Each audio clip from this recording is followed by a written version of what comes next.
आज हम देखेंगे कक्षा 10 गणित अध्याय 1 वास्तविक संख्याएं। वास्तविक संख्याओं में प्रश्नावली 1.4 के सवालों को देखेंगे। प्रश्नावली 1.4 में पहला और दूसरा सवाल हम एक साथ हल करेंगे। पहले सवाल में दिया हुआ है कि उसमें देखना है कि परिमेय संख्या जो दी हुई है उसका दशमलव निरूपण शांत है कि नहीं है, और दूसरे सवाल में देखना है कि यदि दशमलव निरूपण शांत है तो उसको दशमलव के रूप में निरूपित कीजिए। तो हम इसको देखेंगे यहाँ तक और फिर इसके आगे दूसरा हल करेंगे। यहाँ पर एक बात ये ध्यान में रखना है कि किसी भी परिमेय संख्या p/q का दशमलव निरूपण शांत होगा यदि किसी भी परिमेय संख्या p/q का दशमलव निरूपण शांत होगा यदि q के गुणनखंड, जो q हर में है तो इस हर q के गुणनखंड 2 की घात n गुणे 5 की घात m के रूप में है। तो यदि किसी भी संख्या के हर के गुणनखंड 2 की घात n गुणे 5 की घात m के रूप में होंगे तो उसका दशमलव निरूपण शांत होगा, और यदि इस रूप में नहीं है तो उसका दशमलव निरूपण शांत नहीं होगा, वो फिर अशांत आवर्ती होगा। इसका हम पहले का पहला देख रहे हैं 13/3125। 13/3125 में हर है 3125, तो 13/3125 में हर है 3125, तो 3125 के गुणनखंड हमें देखना है। तो 3125 बराबर 5 गुणे 5 गुणे 5 गुणे 5 गुणे 5, तो ये बराबर आएगा 5 की घाते 5। तो 3125 बराबर 5 की घाते 5। तो इस प्रकार से होगा 13/3125 बराबर 13 यहाँ पर 3125 के जो गुणनखंड आए हैं वो आए हैं 5 की घाते 5। यहाँ 2 नहीं है तो 2 की घाते 0 हो जाएगी, तो इसलिए 13/2 की घाते 0 गुणे 5 की घाते 5। यहाँ हर के गुणनखंड 2 की घाते n अब गुणे 5 की घाते m के रूप में है। यहाँ पर 2 की घाते n जो है वो 2 की घाते 0 है, तो ये 2 की घाते n गुणे 5 की घाते m के रूप में है। इसलिए इसलिए इसका दशमलव प्रसार शांत है। 2 की घाते 0 का मतलब 1 होता है, तो 1 का गुणा 1 की घाते 5 की घाते 5 ही कहलाएगा। अब इसका दशमलव प्रसार शांत है ऐसा हमें प्राप्त हो गया, तो दशमलव प्रसार शांत है तो इसको हमें आगे हल करना है और उसको दशमलव के रूप में व्यक्त करना है। तो हमें इसका दशमलव प्रसार ज्ञात करना है, इसलिए हर में 2 या 5 की किसी घात का गुणा करके, या तो 2 हो या फिर 5, 2 या 5 की किसी घात का गुणा करके, माने 2 या 5 की घात वाली किसी संख्या का 2 या 5 की घात वाली किसी संख्या का गुणा करके, और इसके हर को जो है वो 10 की किसी घात के रूप में बदल लेना है। यहाँ हम देखते हैं कि 5 की घाते 5 है लेकिन 2 की घाते 0 है, तो यहाँ यदि हम 2 की घाते 5 का गुणा कर दें, 2 की घाते 0 की जगह 2 की घाते 5 कर दें, तो ये 5 दूनी 10 हो जाएगा। तो इसलिए हम यहाँ पर 10 की किसी घात के रूप में बदलने के लिए यहाँ पर 2 की घाते 5 का हर में 2 की घाते 5 का अंश और हर दोनों में गुणा कर देंगे। तो यहाँ माने 2 की घाते 5 हर में, यहाँ पर 2 की घाते 5 का हर में गुणा करेंगे तो 10 की घाते 5 प्राप्त हो जाएगी। अब यहाँ 2 की घाते 5 का जब हर में गुणा करेंगे तो 10 की घाते 5 तो प्राप्त हो जाएगी, लेकिन हम हर भर में गुणा नहीं कर सकते। जब 2 की घाते 5 का गुणा करना है तो अंश में भी करना पड़ेगा, तब वो सही आएगा, नहीं तो फिर ज़्यादा संख्या हो जाएगी।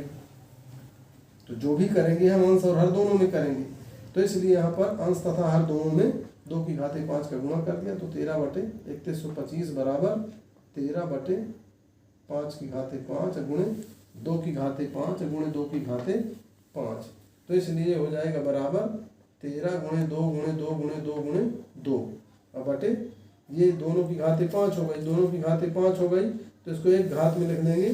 तो यहाँ हो जाएगा 5 गुणे 2 की घातें 5, ये हो जाएगा 5 गुणे 2 की घातें 5। तो 13 गुणे 2 दूनी 4, दूनी 8, दूनी 16, दूनी 32, 2 दूनी 4, 4 दूनी 8, 8 दूनी 16, 16 दूनी 32। तो 13 गुणे 32 बटे 10 की घातें 5। तो ये 13 का 32 में गुणा करो, 13 दूनी 26, 8 से 2, 13 3 39 और 2 41 और बटे 10 की घातें 5। तो इस प्रकार से ये 416 बटे 10 गुणे 10 गुणे 10 गुणे 10 5 बार। तो ये 416 बटे 5 बार 10 का गुणा करेंगे तो ये 10 एक के बाद 5 तो शून्य आ जाएंगे। और चूंकि एक के बाद 5 तो शून्य है इसलिए दशमलव को यहाँ से गिनेंगे। 1 2 3, 3 अंक है, हमको चाहिए 5 अंक के बाद। तो 1 2 3 और 2 अंक कम रहे हैं तो इसलिए शून्य मान लेंगे, 2 अंक कम रहे तो 2 अंक शून्य मान लेंगे। तो 1 2 3, चौथा अंक शून्य और 5वां अंक शून्य, और दशमलव की शक आया यहाँ 5 अंक के बाद। तो इस प्रकार से ये हो गया 0.00416। दूसरे शब्दों में ऐसा समझो कि 416 में हमें इसका भाग लगाना है बटे का। 416 भागे 416 भागे 1 लाख, तो ये उसमें भाग लगाने पर इतना आएगा। अच्छा, ऐसा समझे कि 5 अंक दशमलव को बाईं ओर खिसका देना है। तो 5 अंक दशमलव को बाईं ओर खिसकाने के लिए 1 2 3 अंक तो है इसमें, लेकिन चौथा और 5वां अंक घट रहा है इसलिए उसको शून्य मानेंगे। तो इस प्रकार से 13 बटे 3125 का दशमलव प्रसार 0.00416 है। इसके बाद हम इसी का तीसरा देखेंगे। तीसरा में है 64 बटे 455। हर के गुणनखंड करेंगे, 455 के गुणनखंड करने पर 5 गुणे 7 गुणे 13 आता है। तो इसलिए 64 बटे 455 बराबर 64 बटे 5 गुणे 7 गुणे 13। इसमें हर के गुणनखंड 2 की घातें m गुणे 5 की घातें n के रूप का नहीं है, n के रूप का नहीं है। इसमें हर के गुणनखंड 2 की घातें m गुणे 5 की घातें n के रूप की नहीं है, n के रूप के नहीं है। इसलिए ये इसका दशमलव प्रसार अशांत आवर्ती है। यहाँ पर ये वास्तव में है क्या कि ये जो बटे वाली संख्या है इसके गुणनखंड में 2 और 5 के अलावा कोई संख्या नहीं आनी चाहिए।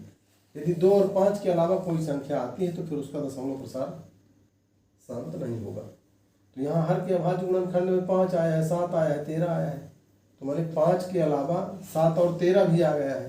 तो 7 और 13 भी आ जाने के कारण इसका दशमलव प्रसार अशांत आवर्ती है। इसलिए प्रश्नानुसार अब यहाँ से इसमें जिसका दशमलव प्रसार अशांत आवर्ती है उसको हमें प्रश्न क्रमांक 2 में उसका दशमलव निरूपण नहीं करना है।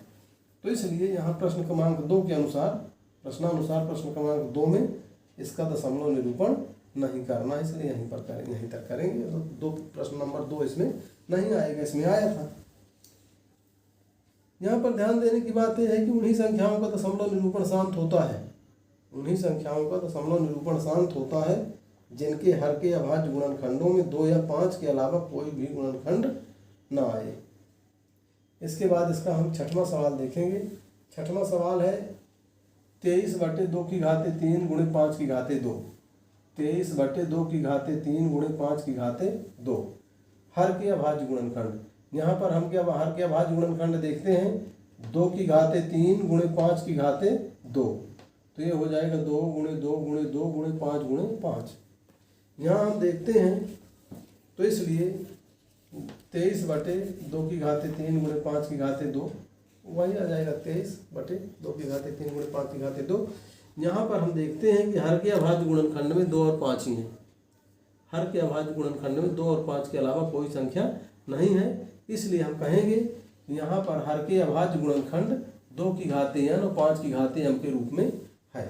तो चूंकि अभाज्य गुणनखंड 2 की घातें m गुणे 5 की घात 2 की घातें n गुणे 5 की घातें m के रूप का है, अतः इसका दशमलव प्रसार शांत है। और चूंकि दशमलव प्रसार शांत है इसलिए प्रश्न क्रमांक 2 के अनुसार प्रश्न क्रमांक 2 में हमें इसका दशमलव निरूपण करना है। तो इसलिए प्रश्न क्रमांक 2 के अनुसार हमें इसका दशमलव प्रसार करना है। ये प्रश्न क्रमांक 2 के अनुसार चलेंगे अब यहाँ पर। तो इसलिए हर को हम किसी हर यहाँ पर भी हम हर को 10 की किसी घात के रूप में बदलना है। तो 10 की किसी घात के रूप में बदलने के लिए यहाँ पर देखते हैं कि 2 की घात 3 तो सही है, यहाँ 5 की घात 2 है, तो यहाँ 2 3 तो है और 5 एक है, 2 ही है, 2 है 3 और 5 है 2, एक 5 की कमी है, एक 5 की कमी है, इसलिए अंश और हर में हमें 5 का गुणा कर देना चाहिए। तो यहाँ पर 5 का अंश तथा हर में गुणा करने पर 23/2 की घाते 3 गुणे 5 की घाते 2 बराबर 23/2 की घाते 3 गुणे 5 की घाते 2 और गुणे 5/5। तो 23 और 5 का गुणा कर दो तो 5 तिहाई 15 और 5 दूनी 10 एक 11, 5 तिहाई 15 और 5 दूनी 10 एक 11। यहाँ पर ये हो जाएगा 2 की घाते 3 और गुणे 5 की घाते 3, तो ये हो जाएगा 115/2 गुणे 5 की घाते 3, तो 115/10 की घाते 3, तो ये बराबर हो जाएगा 115/10 गुणे 10 गुणे 10, तो बराबर 115/1000 आ जाएगा।